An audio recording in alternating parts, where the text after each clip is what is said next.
ఊర్లల్లా belt షాపులు పెట్టద్దు, సంసారాలు ఆగం చేయొద్దని అప్పుడప్పుడు మన ఆడోళ్ళంతా జంగు లేపుతుంటారు కదా. దండుకు దండు కదిలి షాపులు నడిపేటోళ్ళకు సీరియస్ వార్నింగ్ ఇచ్చి అమ్ముతున్న బాటిల్లు పట్టుకొచ్చి రోడ్ల మీద పట్ట పట్ట పటాకులు లెక్క వాళ్ళకు కొడుతుంటారు. ఇసొంటి అన్నీ మస్తు కామన్. అయితే గా నల్లగొండ జిల్లాలున్న ఒక ఊరు ఆడోళ్ళు ఊళ్ళే బెల్ట్ షాపులు పెట్టద్దని చాలా ఎరైటీగా జంగు లేపిరట. ఇంత ఎరైటీగా ఏం చేసిరబ్బా?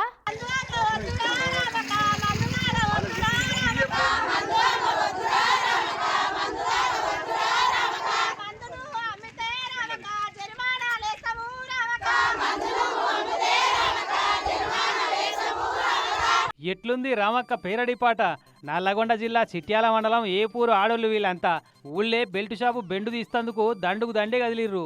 డప్పు సప్పుల నడుమ ఊరంతా ర్యాలీ తీసి గ్రామ పంచాయతీ ఆఫీస్ ముంగట కూర్చొని మీటింగ్ పెట్టుకొని ఇదివర సంధి ఊళ్ళే ఎవరు మందు అమ్మినా తాగినా వాళ్ళందరికీ జుర్మానేసి ముక్కులు వెండి దండుగా కట్టిస్తామని తీర్మానించుకున్నారు.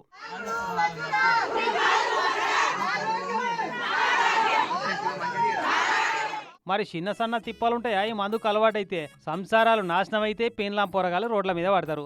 అసలు ఏం చేస్తున్నారో వాళ్ళకే తెలియకుండా తయారవుతున్నారు. మొన్న 6 రోజుల కిందట ఇదే ఏపూరు పక్కపంటే ఉన్న ఆరెగూడెంలా మందుకు బానిసైన ఒక తండ్రి కన్న కొడుకునే కొట్టి చంపిండట పాపం. అగో ఆ ఎఫెక్టు ఈ ఊరోళ్ళ మీద పడ్డదన్నట్టు. తాగుడికి అలవాటై సంసారాలు నాశనం చేసుకునేటోళ్ళు మనవుల్లే కూడా మస్తు మందే మోపైతున్నారు. చేతులు కాలేదాకా చూసుడు కంటే ముందే మేలుకుంటే మంచిది కదా అని ఇట్లా బెల్ట్ షాపుల బెండు తీసే కార్యం పెట్టుకున్నారు అమలక్కలంతా.